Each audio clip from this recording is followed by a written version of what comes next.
So you're taking the LSAT in 2024. The first thing we should do, of course, is consider whether you're taking the LSAT with the logic games or without the logic games section.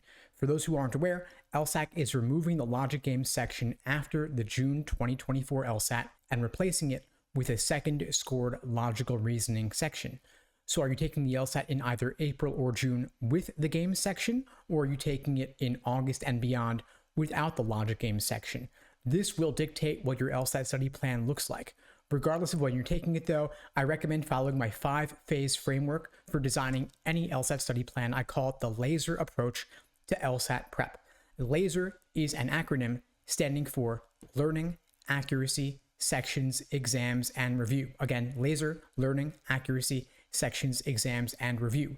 The first phase is learning, where you are building a strong foundation, getting down the fundamentals of the LSAT, the different sections, and the different question types. So for logic games, this would include ordering games, grouping games, then combinations of both, then on to the more rare game types like pattern games, mapping games, circle games, and curveball games. Of course, start with the easiest, work your way up. For logical reasoning, which of course everybody's going to be taking, you have roughly 15 different types of questions. Some, of course, are more common than others. The most common are going to be inference questions, flaw questions, and necessary assumption questions.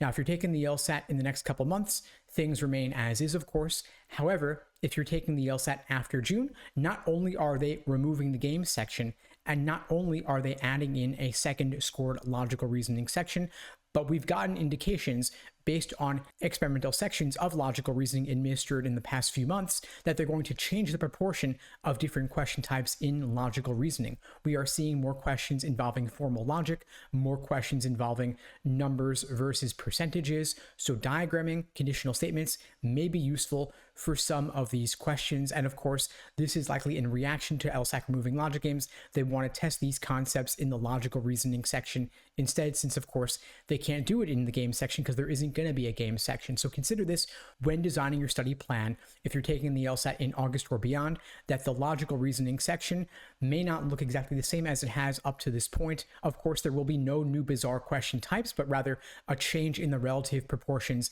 of different logical reasoning questions. I'd expect more inference questions involving formal logic, more sufficient assumption questions, and again, more methods of reasoning involving numbers and percentages, relative versus absolute, things of that nature. So again, you're doing the learning phase of LASER approach, learning, accuracy, sections, exams, and review. Just to reorient ourselves here, you're building the fundamentals, getting those down for each section, each question type. Then if you discover any particular weak areas on any section of the exam, you move into the accuracy phase. So you move away from reading LSAT textbooks, watching course lesson videos, into drilling questions by type. So for logic games, you'd be drilling ordering games, ordering game after ordering game, grouping game after grouping game. For logical reasoning, if you find that you're struggling with, for example, inference questions involving formal logic, maybe you're going to want to drill those, doing a bunch of those in a row, rather than jumping into sections with full length timed sections where you get the grab bag mix of different logical reasoning questions. Instead, you're working just on tons of strengthening questions, tons of necessary assumption questions, tons of flaw questions, for example. Then once you've got reasonably accurate, I'm saying roughly say maybe 70% or so, you're moving into the sections phase, the S in the LASER approach, where you're doing full timed sections to work on your pacing. With standard LSAT timing, that works out to 35 minutes per section. Of course, you may get more if you have extra time accommodations, but the standard is 35 minutes. Worth considering here that not every question is of equal difficulty, but all questions are worth the same. So you want to knock out your low-hanging fruit, the easiest questions first, build up a time bank that you can then apply to the more tougher questions later in the section. So the first 10 questions in logical reasoning, for example, are going to be your easiest ones, meaning that you work through those at a relatively faster pace. You then have more time for the tougher questions later in the section that truly need it. Once you've gotten pretty good with your accuracy and your pacing, you then move on to E for exams and endurance. This is where you're doing full-length timed practice tests, 4 sections back to back with only a 10-minute break between sections 2 and 3. You're going to have, before the August LSAT, before they change by removing the games, you're going to have one section of games, one section of reasoning, one section of reading comp, all scored. Then you have one unscored experimental section of either reasoning or reading comp. They're not testing out games because, of course, they're not going to be any more game sections after June, and they have enough in the bank. If you're taking the LSAT after June, of course, you're going to have 2 scored logical reasonings, 1 scored reading comp, and then 1 unscored extra section of either reasoning or reading comp, meaning you could potentially have 3 sections of logical reasoning back to back with only a short break in the middle. Crazy, I know, but that is a possibility. So get ready for whatever your worst case scenario is going to be.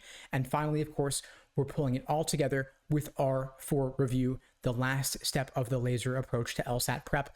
Review is not just watching explanation videos or reading explanations on a forum. It's a whole lot more than that. We're talking about going in depth, analyzing the mistakes in your reasoning. So in logical reasoning, for example, was your mistake coming from the stimulus, the question stem, or the answer choices? If it was in the stimulus, where did you go wrong? Was it that you got confused about what was the conclusion? What was the evidence? Was it LSAC's failure to include key indicator words like for evidence and conclusion, or for sufficient and necessary conditions? Was it that they included annoying tricky words like unless, except, until, and without that require some manipulation in order to convert them into conditional statements? Was it unfamiliar wording in the question stem referring to a common question type that appeared difficult at first?